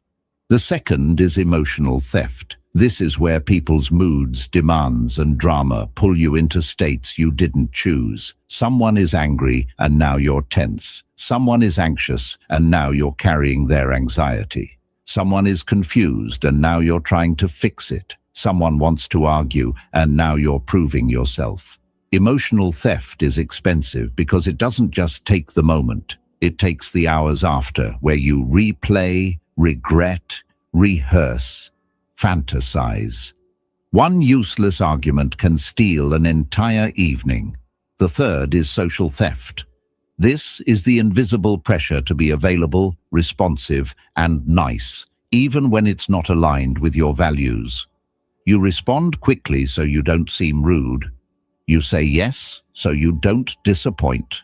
You explain so you don't seem cold. You show up to conversations you don't respect because you don't want to be judged. This is performance again. And performance is expensive. Il calore ti secca i capelli? Nuova crema Pantene Heat and Glow. La nostra formula Pro V usa il calore per rilasciare 4 volte più nutrienti. Capelli da secchi a idratati. Quando li riscaldi, li idrati. Per capelli morbidi, lucenti, sani. Idratazione non stop potenziata dal calore. Pantene. Reflusso che sale nell'esofago. Puoi provare Esox One. Rapido contro il reflusso. So how do you protect energy without becoming isolated or bitter? You become disciplined with access. Because every person, every conversation, every environment, every app, every habit, these are all forms of access to your mind. And your mind is not a public utility. Epictetus would tell you to train your desires and aversions, to be careful what you attach to. In modern terms, that means being careful what you give access to your attention, your emotions, and your time. Your peace is not fragile, it's valuable. And valuable things are protected. Here's what this looks like in real life, in a way you can actually apply. It looks like not responding immediately to everything. You give yourself space. You stop letting other people's urgency become your urgency. You choose response windows. You choose when you're available. Because constant availability is not kindness. It's a lack of boundaries. It looks like leaving conversations early when you feel them turning into emotional chaos. Not with a slam, not with a speech, with calm, with a clean exit. I've got to go. We'll talk later. And you go. You protect your state. You don't sit there letting someone spend your energy for free. It looks like reducing contact with people who always leave you depleted. Not because you hate them, because the cost is too high. And if you keep paying that cost, you're the one choosing it. It looks like guarding your mornings and your nights, because those are your most vulnerable windows. Mornings shape your direction. Nights shape your recovery. If you allow chaos into either, your entire day becomes softer, weaker, less clear. Stoicism would call that poor governance. It looks like choosing silence instead of explanation. Because explanation is energy, defense is energy, justification is energy. And many people don't deserve that energy. They are not judges. They are not stakeholders. They are not builders in your life. They are spectators. And spectators do not get your best currency. Now, here's the deepest part. Protecting energy requires accepting that some people will misunderstand you. This is where most people fail. They say, I want peace, but they also say, I need everyone to understand me. You can't have both. The need to be understood by everyone is a bottomless pit. It will pull you into endless conversation, endless clarification, endless emotional labor. Marcus Aurelius would say, let them misunderstand. Keep your character, keep your standard, keep your calm. Because your life is too short to keep paying for other people's interpretations. So you start living with a new rule. If it costs you peace, it's too expensive. Not everything. Some things are worth the cost. Real love, real responsibility, real mission. But petty conflict, gossip, proving yourself, trying to change someone who isn't listening, that's not expensive, that's bankrupting. Now, here's a very practical tool that makes this habit feel real by the end of the week. Track your energy drains like you would track spending. Not with obsession, with awareness. You just notice what makes you feel depleted. Certain people, certain apps, certain times of day, certain conversations, certain topics. And once you see the pattern, you make one cut. One, not 10. One cut that saves you real energy. It might be turning off one set of notifications. It might be choosing not to engage in one type of argument. It might be reducing exposure to one person who always pulls you into chaos. It might be creating a no phone window in the morning. One cut. That's how wealth is built. Not by one massive decision, but by small, consistent discipline. Energy works the same way. And here's the if. Then you can use instantly. If you feel drained after interacting with something, someone, an app, a conversation, then immediately create distance for a moment. 2 minutes of silence, a walk, a breath, a reset. Because if you don't reset, you'll carry that drain into the next thing and contaminate your day. Protecting energy is not only prevention, it's recovery. Over time, you become less reactive because you're not constantly depleted. You become more focused because your mind has space. You become more silent because you're not spending your life on commentary. And then you realize something powerful. The best reply is often not words, it's results. When your energy is protected, you can build results, and results become your only reply. 8. Let results be your only reply. Arreda la casa dei tuoi sogni con Yusk. Scopri tutte le grandi offerte fino al 60% in uno degli oltre 100 negozi in Italia. E scegli il fascino del design scandinavo a piccoli prezzi, anche online. Yusk, Scandinavian Sleeping and Living. Da NYX Professional Makeup, nuovo fondotinta Make & Wonder, coprenza modulabile. 4. Have you ever noticed how arguments have a strange way of multiplying? Like, even when you win the conversation, you still feel tired, still feel dirty inside, still feel like you spent something you can't get back. That's because most arguments are not about truth. They're about ego, control, and emotional relief. People don't debate to understand. They debate to dominate. They talk to unload. They talk to provoke. They talk to feel powerful for a moment.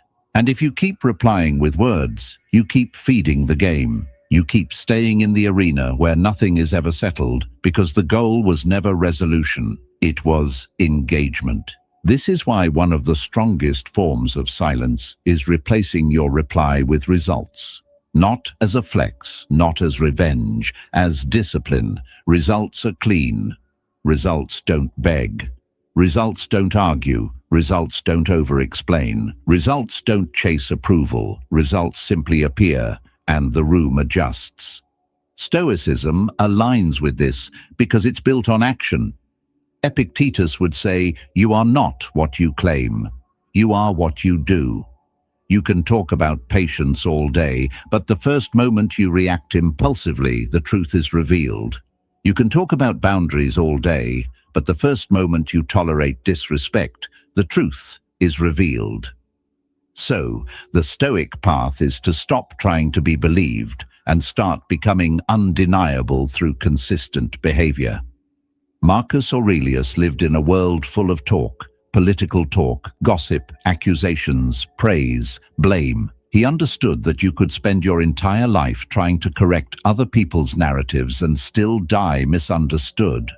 So, he trained himself to focus on one thing: the integrity of his actions. Do the right thing.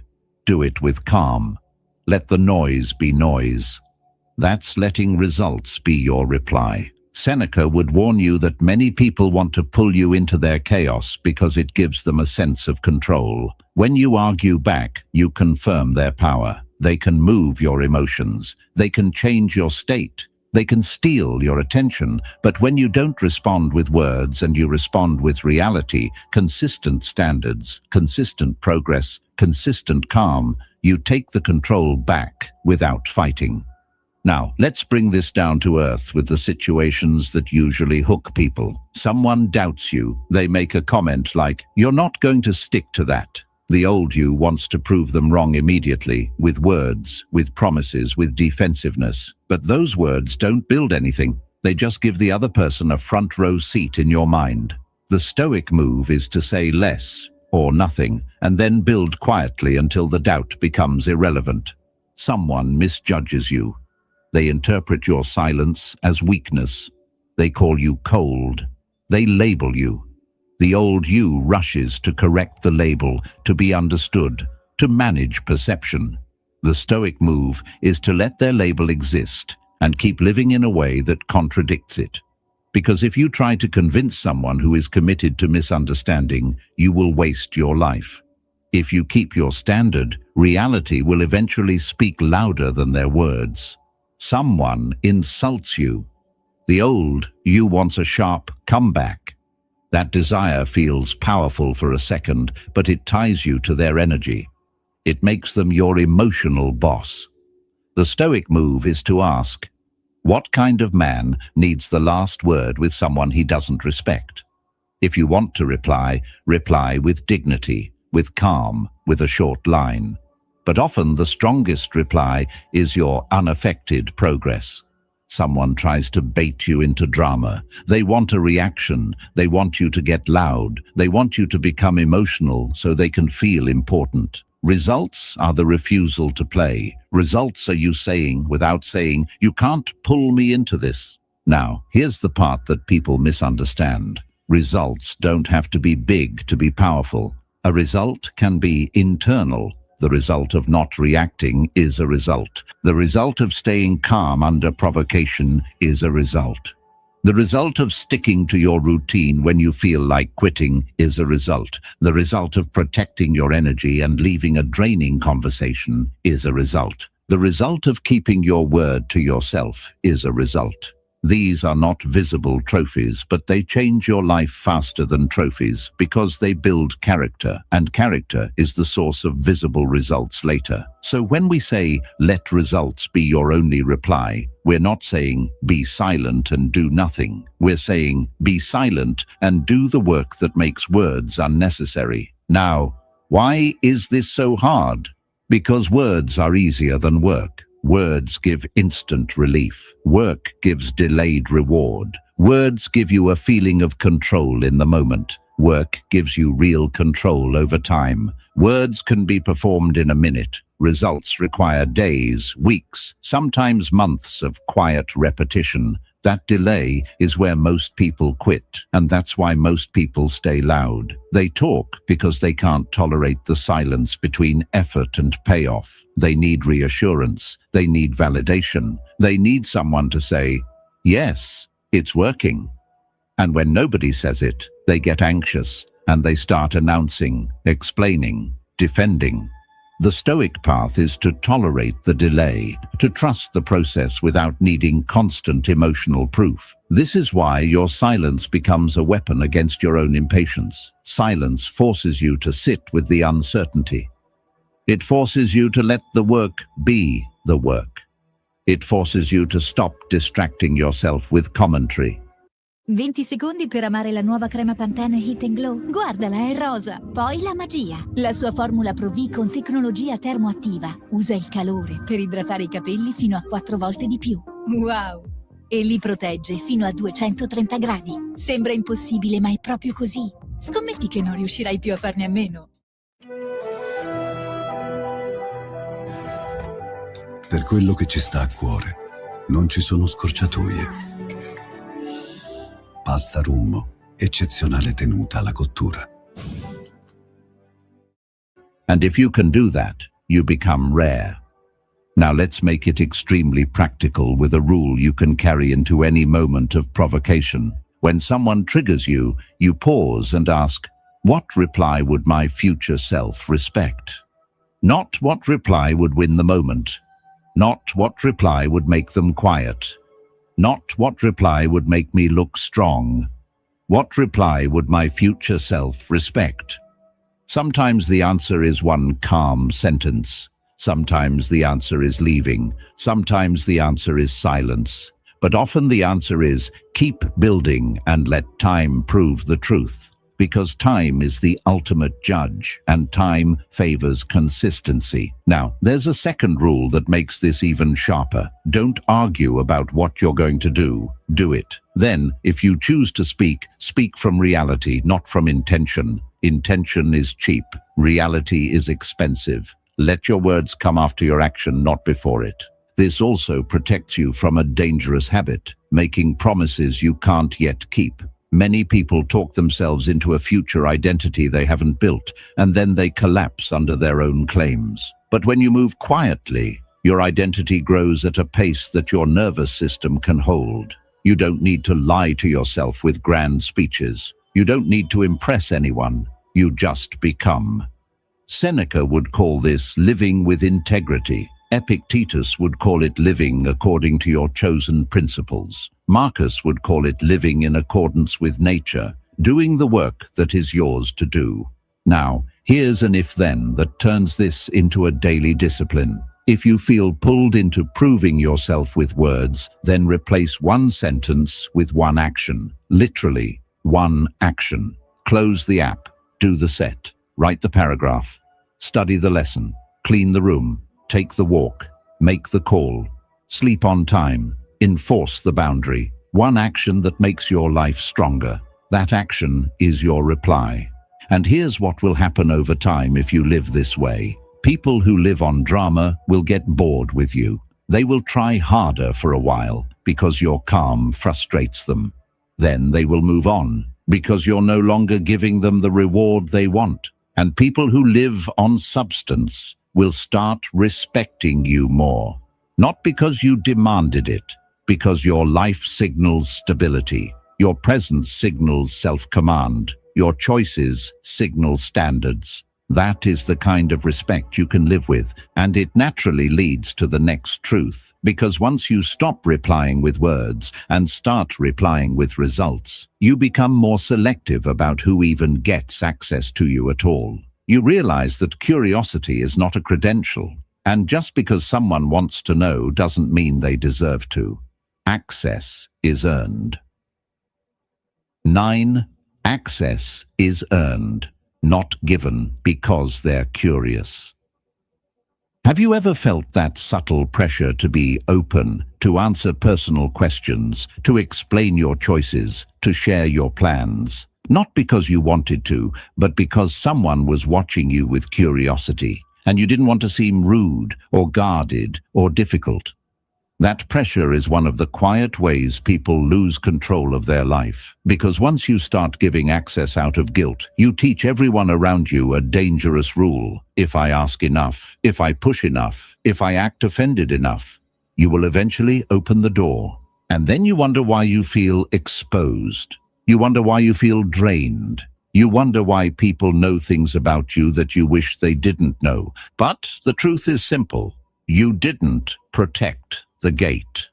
Stoicism is gatekeeping in the healthiest sense, not arrogance, not coldness, discernment.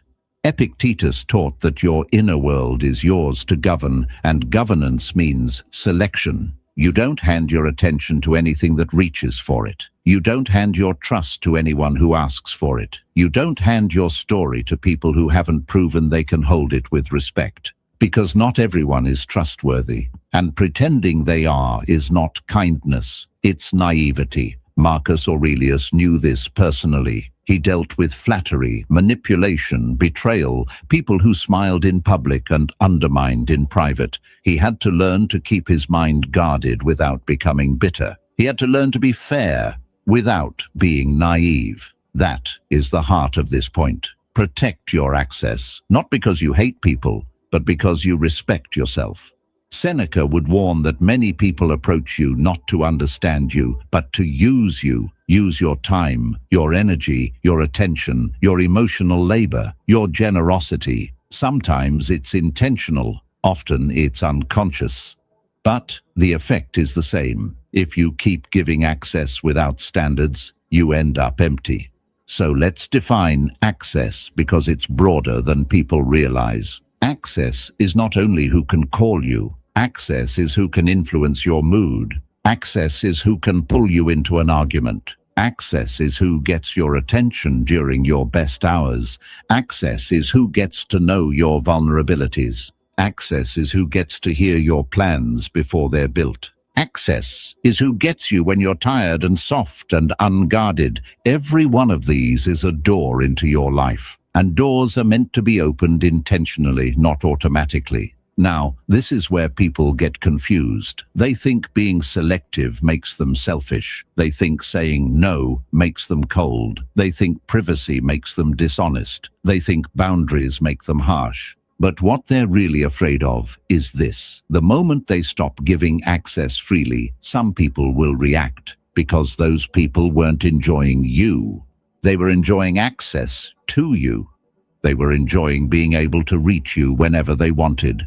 They were enjoying the emotional control. They were enjoying the fact that you were easy to pull into their world. So when you become more selective, they call it a problem. They may guilt you. They may shame you. They may act offended.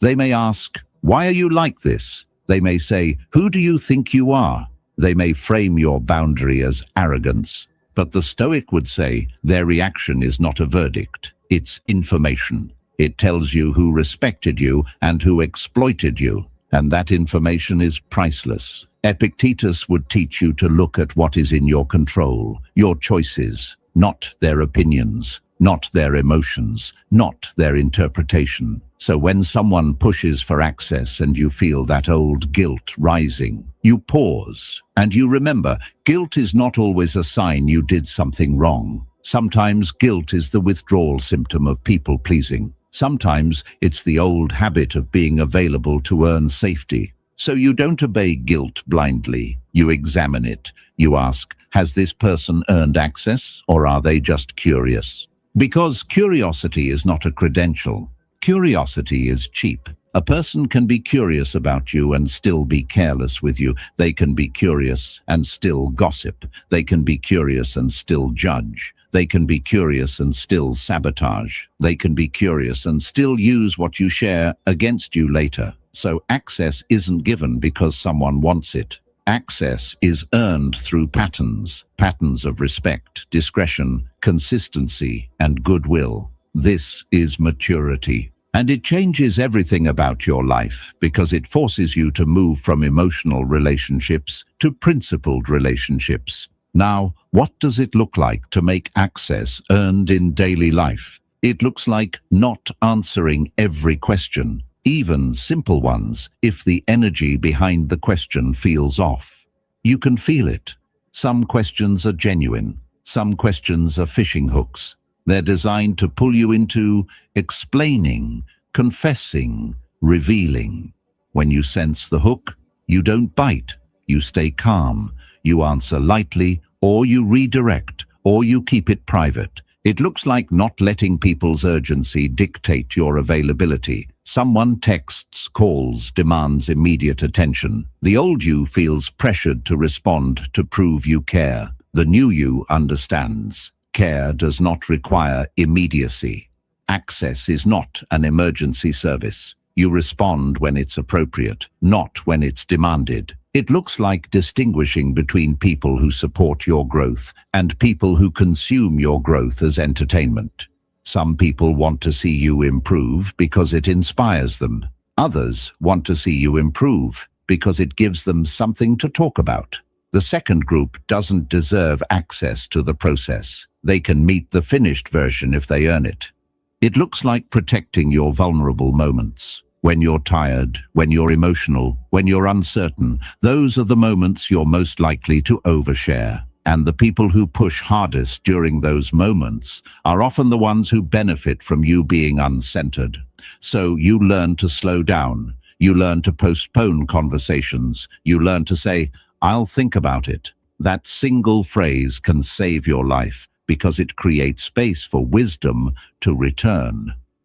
Now, there's a deeper reason this point matters. Access determines identity. Because the people and inputs you allow close to you shape how you think, how you feel, what you normalize, what you tolerate, what you believe is possible. If you give access to chaos, you become chaotic. If you give access to shallow talk, your mind becomes shallow. If you give access to disrespect, your self-respect becomes negotiable. But if you give access to steadiness, your life becomes steadier. So being selective is not only about protection, it's about creation. You are building a life, and every door you open becomes part of that life. Seneca would say you must choose your company carefully because it rubs off on you.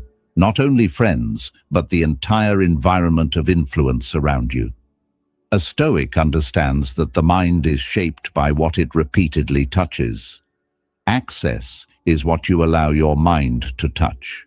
So you start choosing with intention. Lo sai che il reflusso può far male anche all'esofago? Puoi provare Esox One, che aiuta a proteggerlo e favorisce i processi riparativi della mucosa. Esox One, rapido contro il reflusso. Nuovo Vichy Collagen 16 Sero Occhi. Sguardo dall'aspetto più giovane in sole 2 settimane. Now, I want to give you a practical structure for earning access, because this is where people either become too open or too closed. Think of access like levels, and the level is earned through time and proof. Level 1. Politeness. Most people get this. Basic respect, basic friendliness, light conversation. Level 2. Trust. Fewer people get this. This requires discretion, consistency, and respect for your boundaries. Level 3. Intimacy. Very few people get this. This requires proven loyalty, care, and a track record of handling your truth with safety. You don't need to announce these levels, you just live them. And if someone tries to jump levels, someone you barely trust demanding deep access, that's a sign. They want intimacy without earning it. They want closeness without responsibility. They want your soft parts without the work of being safe.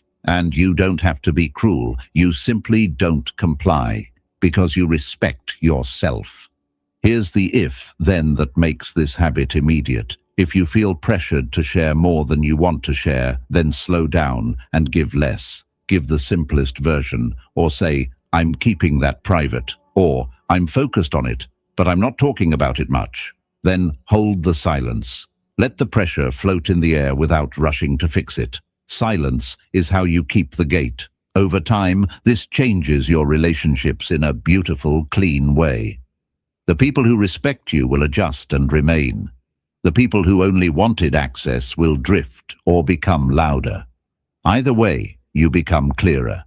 And once you become clear about access, something else becomes easy. You stop needing to win every conversation. You stop needing the last word, because needing the last word is often just another attempt to control how you're perceived. And when your boundaries are real, when your access is guarded, when your results are doing the talking, you no longer need that final punchline. The strongest people don't need the last word. That's where we go next. 10. The strongest people don't need the last word. Have you ever walked away from a conversation and realized you weren't actually fighting for truth? You were fighting for relief, fighting for control, fighting to erase the discomfort of being misunderstood. That's what needing the last word really is. It's not strength, it's tension. It's the nervous system trying to close a loop. It's ego trying to reclaim status. It's fear trying to stop uncertainty. And the reason it feels so urgent in the moment is because your mind treats social friction like danger, as if silence means you're losing. But silence doesn't mean you're losing.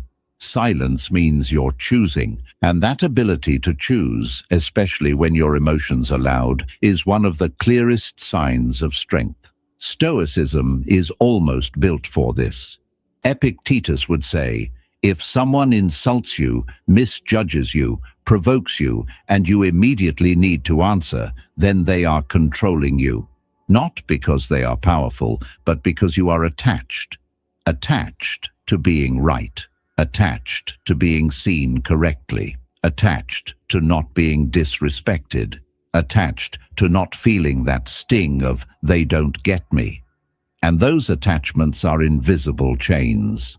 Marcus Aurelius understood that you can't control the minds of others, and the more you try, the more you suffer. He saw that much of life is people acting out of ignorance, insecurity, or impulse, and his discipline was not to fix everyone. His discipline was to govern himself. That means sometimes letting a misunderstanding exist, sometimes letting an insult fall to the floor, sometimes letting someone leave with the wrong story about you.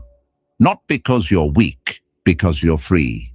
Seneca would go even further and remind you that anger and argument often punish you more than they punish the other person. You lose your calm, you lose your time, you lose your dignity, you lose the evening replaying it in your head. Meanwhile, the other person moves on or even enjoys the reaction they pulled out of you.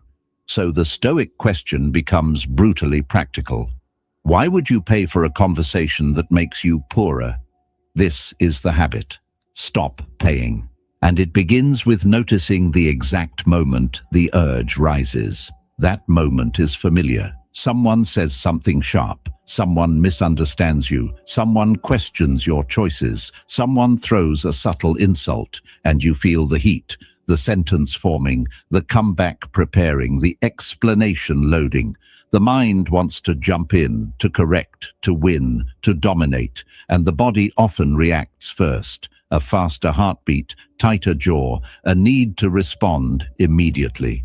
That is the moment where strength is decided, not in the response you give, but in the pause you create. Because if you can pause, you can choose. And if you can choose, you are sovereign. Now, this habit doesn't mean you never speak up. Stoicism is not passivity. There are times to correct. There are times to confront. There are times to say the truth clearly. But even then, the Stoic standard is that your speech must come from clarity, not from craving. From principle, not from heat. And craving is exactly what the last word is. A craving. You crave the feeling of closure. You crave the feeling of dominance. You crave the feeling that you won.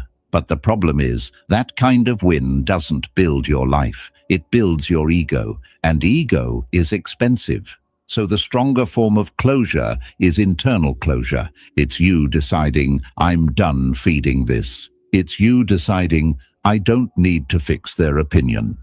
It's you deciding, I will not buy relief with my dignity. This is what the strongest people do. They don't need to win every exchange because they're not building their identity inside conversations. Their identity is built elsewhere, in discipline, in standards, in actions, in private integrity, so they can walk away without feeling like they lost themselves. Now, let's make this real with some common situations. You're in a relationship, and a disagreement starts sliding into disrespect. The old you tries to argue harder, tries to force understanding, tries to get the last word to make the point.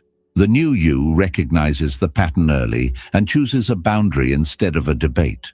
You say calmly, we can talk when we're both respectful, and you stop. Not to punish, to protect. That is strength.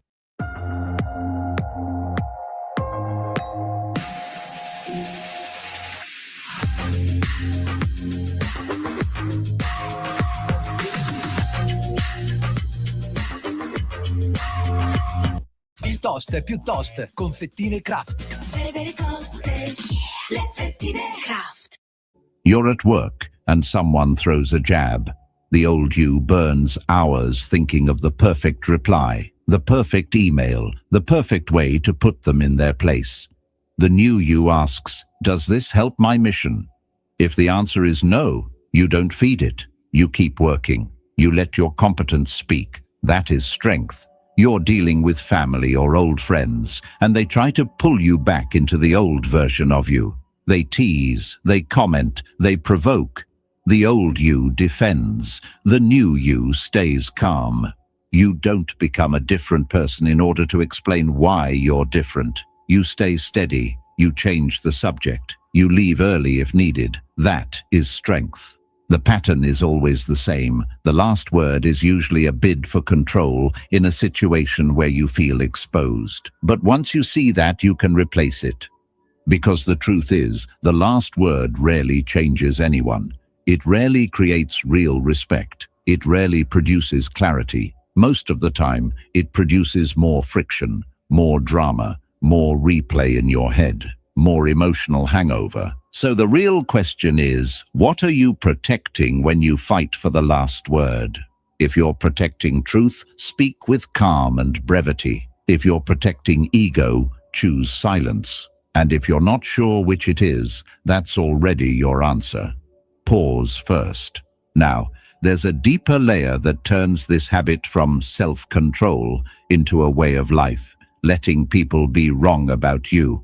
That's a hard sentence for many people because being misjudged feels like injustice. But Stoicism would say, you do not control the minds of others, so don't build your peace on controlling them. The desire to be understood by everyone is a bottomless hunger. You'll never satisfy it, and chasing it will drain your life. So instead, you shift the goal.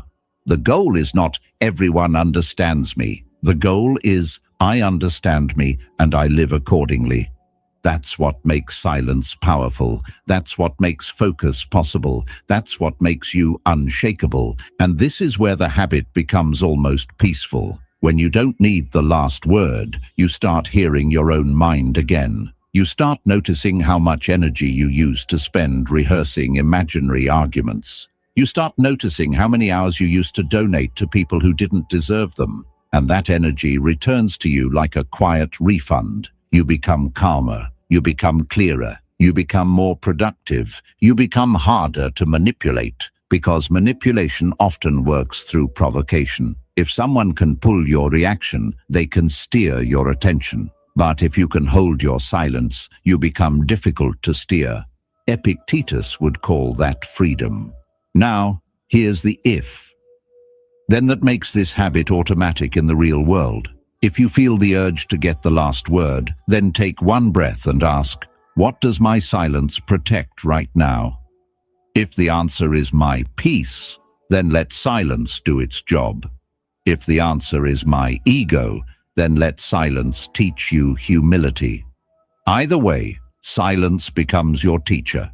And if you do need to speak, keep it clean. One sentence, one boundary, one truth. No extra heat, no extra justification, no performance, just clarity. Because strength isn't loud.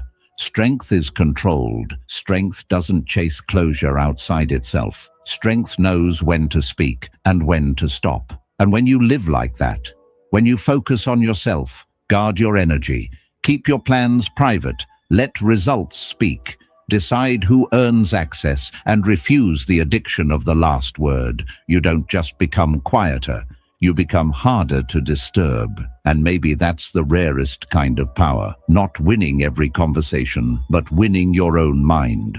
Have you ever wondered how much of your exhaustion isn't coming from your responsibilities, but from the fact that you keep handing pieces of yourself away in small moments all day long and calling it normal? Because when you really look at it, most people aren't suffering from a lack of potential, they're suffering from leakage. Leakage through explaining, leakage through reacting, leakage through trying to be understood, leakage through giving access to people who haven't earned it, leakage through fighting for the last word like it's a matter of survival. And once you see that, the whole path becomes simpler. This isn't about becoming cold. It isn't about punishing people with silence. It isn't about acting mysterious or turning your life into some performance of distance. It's about control in the healthiest sense. It's about choosing where your attention goes, choosing what deserves your energy, choosing what stays private, choosing when you speak and when you let silence do the work for you. Because silence, when it's built on self-respect, is not emptiness, it's structure. It's the space where your mind can finally breathe. It's the gap that stops you from reacting and starts you choosing. It's the shield that keeps your future from being consumed by other people's curiosity, their opinions, their drama, their endless need for access. And if you take anything from this episode, let it be this quiet truth. You don't need to convince anyone. You don't need to announce who you are becoming. You don't need to win every exchange. You don't need to explain your boundaries like you're asking permission. You don't need to live with an audience in your head. You can build a life that speaks for you. And that life is built the same way every time, through private wins, consistent standards, and calm restraint when your ego wants to get loud.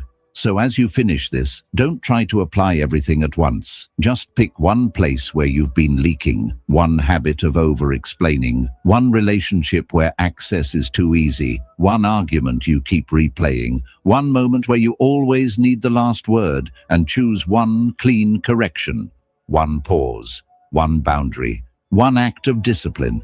Let that be your starting point. And if you ever feel yourself slipping back into the old reflex, talking too much, proving too much, reacting too fast, come back to one simple question. Is this worth my energy?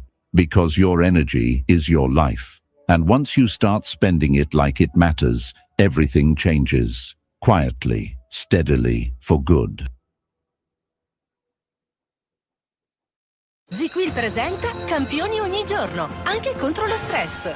Medaglia d'oro in lancio dei bambini a scuola. No, ha solo dormito meglio. Nuovo ZzzQuil anti-stress con ashwagandha, magnesio e melatonina. Ti aiuta ad avere meno stress e dormire meglio. Buona, gustosa, soffice. La schiuma perfetta del nuovo Parmalat latte barista per un cappuccino che lascia il segno. Parmalat latte barista, schiuma perfetta.